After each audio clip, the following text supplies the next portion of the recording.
pagi, selamat siang, selamat sore, dan selamat malam untuk teman-teman dan juga Bu An Marlina.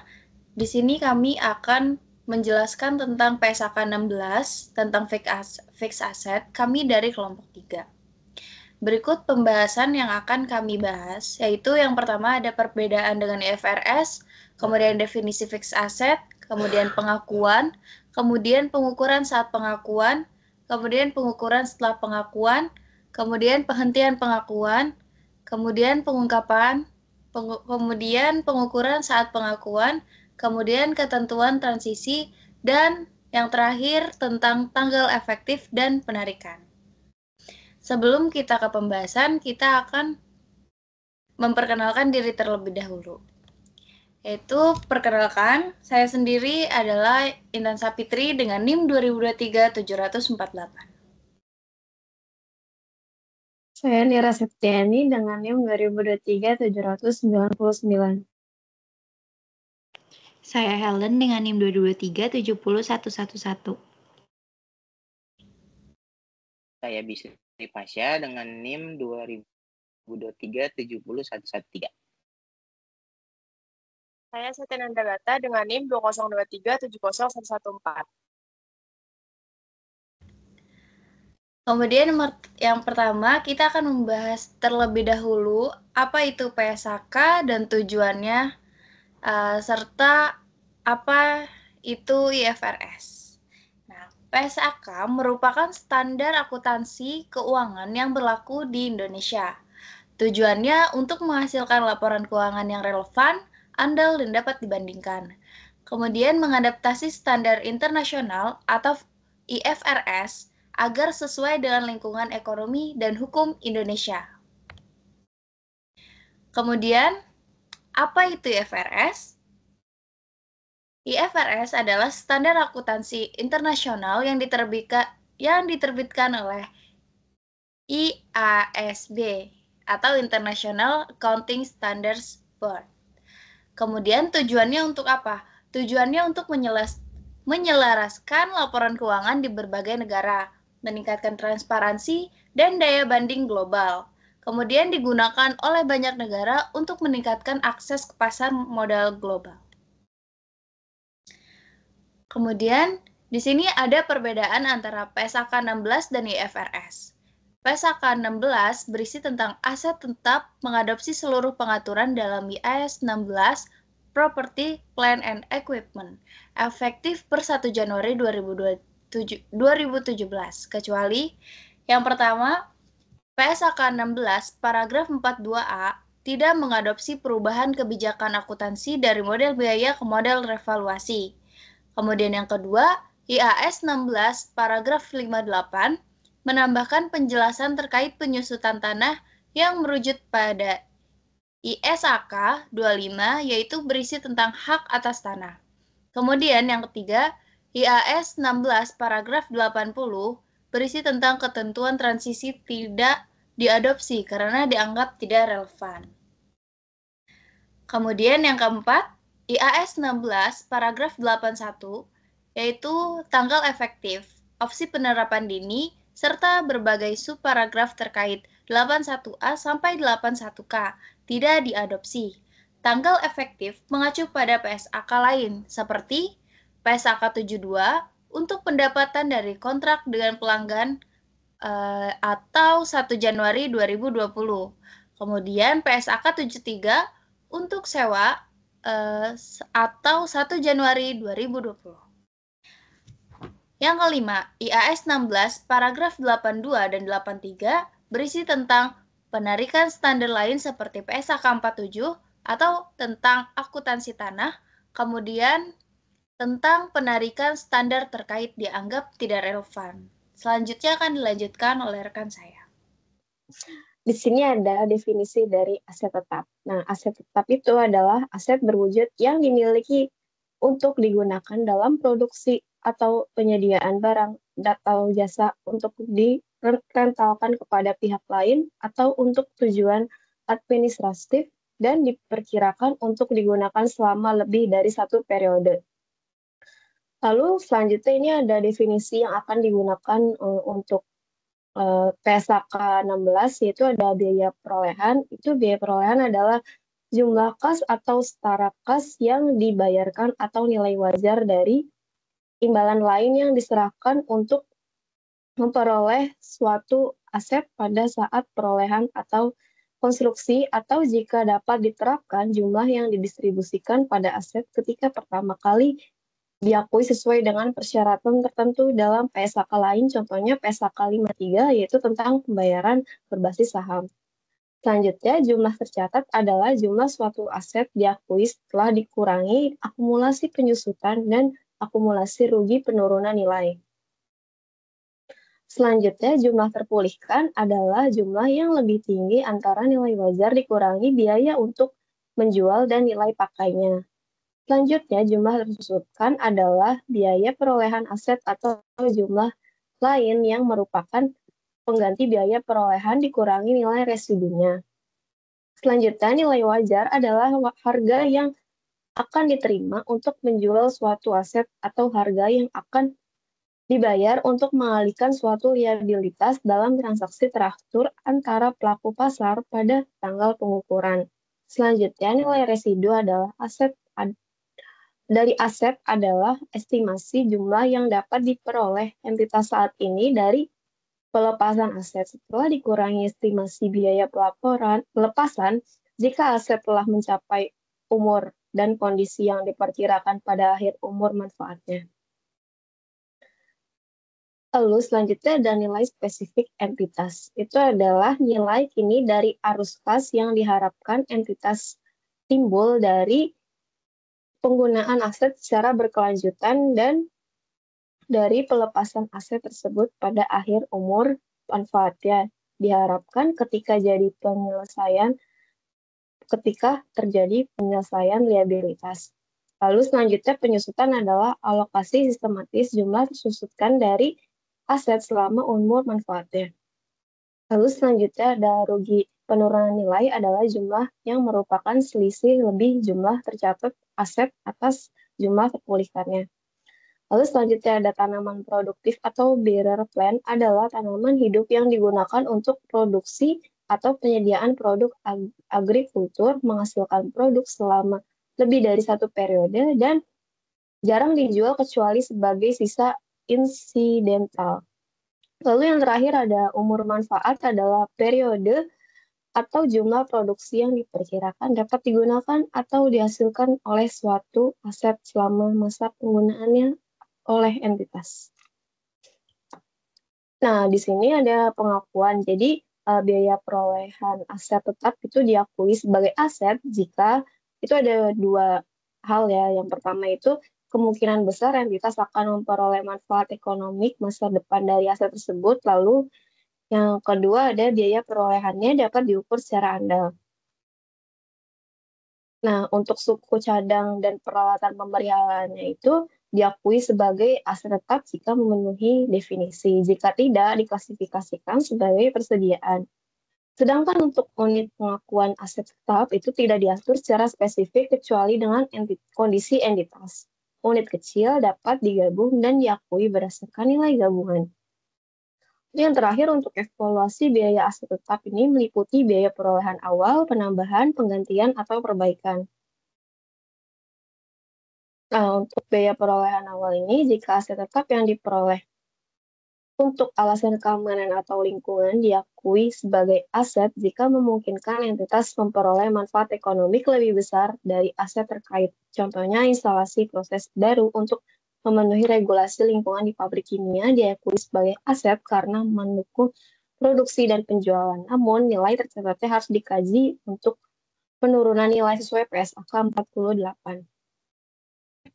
Untuk biaya selanjutnya, itu ada biaya perawatan sehari-hari, itu tidak diakui sebagai bagian dari aset tetap, melainkan diakui langsung dalam laba rugi. Biaya ini mencakup tenaga kerja, bahan habis pakai, dan suku cadang kecil. Lalu yang kedua ada penggantian komponen aset tetap. Nah, ini tuh beberapa komponen aset tetap memerlukan penggantian periodik seperti lapisan tungku atau interior pesawat. Biaya penggantian ini diakui dalam jumlah tercatat aset tetap jika memenuhi kriteria pengakuan dan komponen yang diganti dihentikan pengakuannya sesuai ketentuan. Lalu yang ketiga ada inspeksi aset tetap. Jadi biaya inspeksi teratur yang signifikan dapat diakui sebagai bagian dari jumlah tercatat aset tetap jika memenuhi kriteria pengakuan. Nah, biaya inspeksi sebelumnya dihentikan pengakuannya. Estimasi biaya inspeksi masa depan dapat digunakan untuk penilaian biaya inspeksi saat perolehan atau konstruksi aset. Lalu selanjutnya ada pengukuran aset tetap saat pengakuan. Biaya perolehan aset tetap ini, aset tetapnya itu diukur pada biaya perolehan yang meliputi harga perolehan termasuk biaya impor dan pajak yang tidak dapat dikreditkan. Lalu ada biaya yang didistribusikan langsung untuk membawa aset ke lokasi dan kondisi yang diinginkan. Lalu yang terakhir ada estimasi biaya pembongkaran, pemindahan, dan restorasi lokasi aset. Lalu ada biaya yang dapat didistribusikan langsung. Itu ada biaya imbalan kerja, penyiapan lahan, penanganan, instalasi, pengujian, dan fee profesional. Lalu ada biaya yang tidak termasuk dalam biaya perolehan, itu ada biaya pembukaan fasilitas baru, pengenalan produk atau jasa baru, penyelenggaraan bisnis, dan yang terakhir ada biaya administrasi. Lalu untuk penghentian pengakuan biaya, jadi penghentian biaya dihentikan setelah aset tetap siap digunakan sesuai dengan intensi manajemen.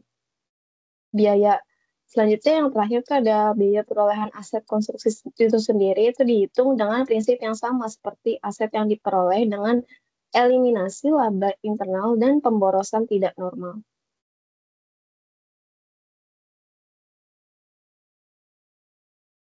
Lalu ada pengukuran biaya perolehan. Jadi biaya perolehan ini adalah harga tunai pada tanggal pengakuan pertukaran aset non-moneter diukur pada nilai wajar kecuali tidak memiliki substansi komersial atau nilai wajar yang tidak dapat diukur. Nah, selanjutnya ada substansi komersial transaksi pertukaran.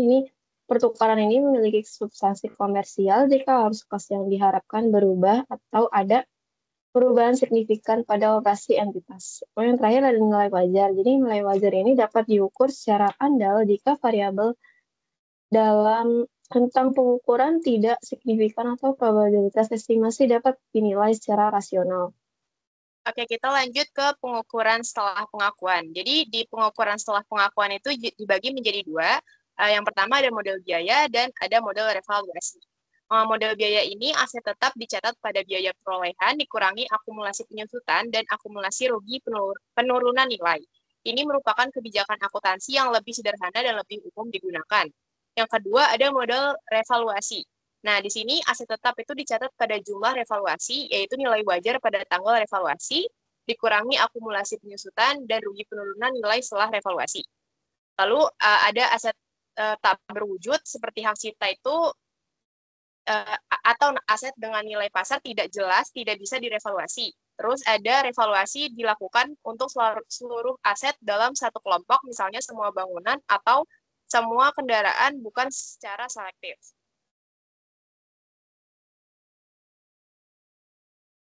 Lalu ada revaluasi. Yang pertama, frekuensi pada revaluasi itu, revaluasi harus dilakukan secara teratur, aset yang dinilainya sering berubah, perlu direvaluasi setiap tahun, sedangkan yang stabil bisa direvaluasi 3-5 tahun sekali.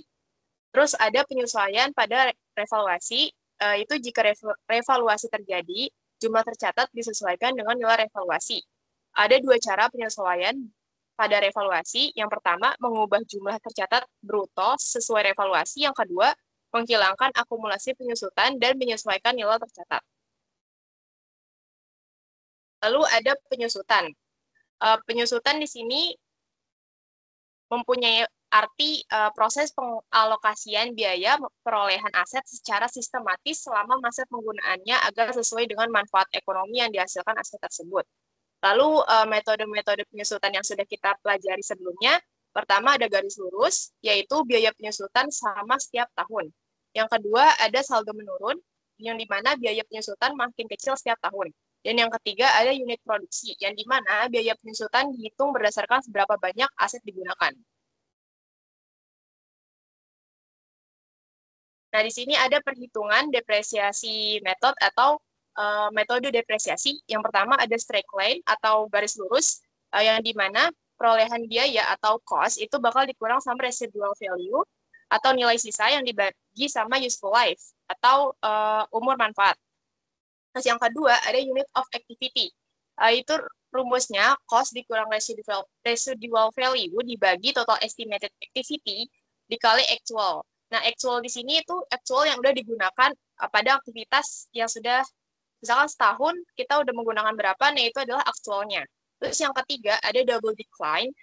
Double decline itu rumusnya rate dikali book value, lalu rate-nya itu caranya itu 100% dibagi useful life dikali 2 atau 100% dikali 2 dibagi useful life.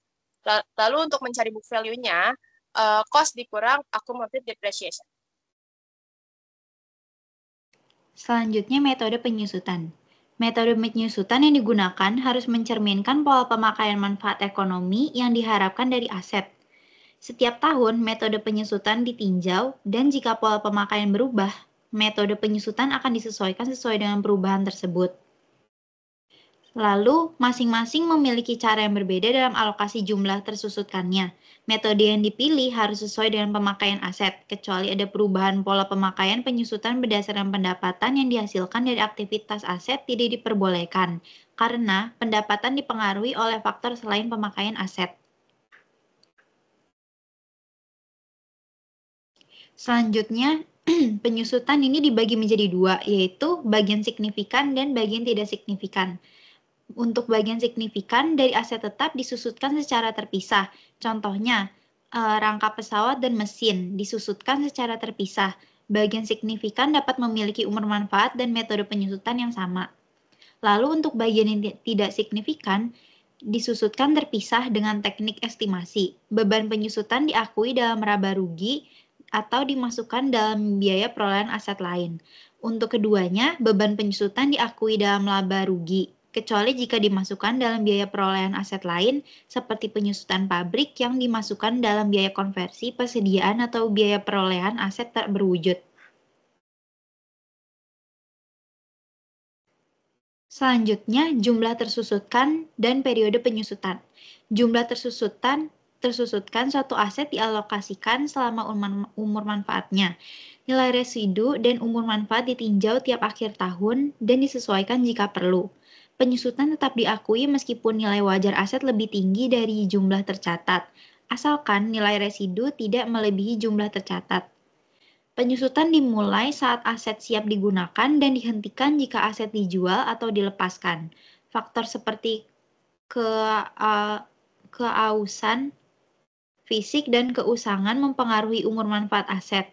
Tanah biasanya tidak disusutkan kecuali memiliki umur terbatas, sementara untuk bangunan disusutkan sesuai umur manfaatnya. Oke, selanjutnya masuk ke penurunan nilai. Nah, dalam penurunan nilai ini, dalam menentukan apakah aset tetap itu mengalami penurunan nilai aset, entitas itu menerapkan PSAK 48, yaitu penurunan nilai aset, yang dimana isinya itu menjelaskan tentang bagaimana entitas tersebut menelaah jumlah tercatatnya aset, bagaimana menentukan jumlah terpulihkan dari aset, dan kapan mengakui atau membalik rugi penurunan nilai. Nah, selanjutnya kita masuk ke kompensasi untuk penurunan nilai. Kompensasi dari pihak ketiga untuk aset yang digunakan mengalami penurunan nilai, hilang atau dihentikan itu tetap dimasukkan ke dalam laba rugi pada saat kompensasi menjadi piutang. Oke. Selanjutnya itu penghentian pengakuan. Jumlah tercatat aset tetap dapat dihentikan pengakuannya saat dilepas atau ketika tidak ada manfaat ekonomi masa. Yang kedua, keuntungan atau kerugian yang timbul dari penghentian pengakuan aset tetap dimasukkan ke dalam laba rugi ketika aset tersebut dihentikan pengakuannya. Akan tetapi ketika suatu perusahaan itu yang kegiatan usaha sehari-harinya menjual aset yang sebelumnya direntalkan kepada pihak lain, maka perusahaan tersebut harus memindahkan aset tetap tersebut menjadi persediaan sesuai nilai tercatat ketika aset tidak lagi direntalkan dan menjadi aset dimiliki untuk dijual. Oke, selanjutnya kita masuk ke pengungkapan. Yang pertama, laporan keuangan harus mengungkapkan informasi terkait penurunan nilai aset tetap. Yang kedua, informasi yang harus diungkapkan sesuai PSAK 48 penurunan nilai aset mencakup jumlah tercatat aset tetap yang tidak dipakai lagi dan masih digunakan. B. Informasi lain yang relevan bagi pengguna laporan keuangan. Selanjutnya, kita masuk ke ketentuan transisi dan tanggal efektif. Nah, dalam ketentuan transisi ini, amandemen PSAK 16 penyesuaian 2015 itu berlaku efektif untuk periode tahun buku yang dimulai pada atau setelah tanggal 1 Januari 2016. Jadi untuk yang sebelum itu tidak berlaku ya, jadi amandemen PSAK 16. Nah, yang kedua, entitas itu atau perusahaan menerapkan amandemen PSAK tersebut secara prospektif. Yang terakhir kita masuk ke tanggal efektif. Pernyataan tanggal efektif tersebut berlaku efektif 1 Januari 2012. Namun untuk amandemen PSAK 16 itu berlaku efektif 1 Januari 2016 dengan penerapan dini diperkenakan. Baik, sekian itu saja presentasi PSAK dari kelompok 3. Kurang lebihnya mohon maaf. Sekian, terima kasih.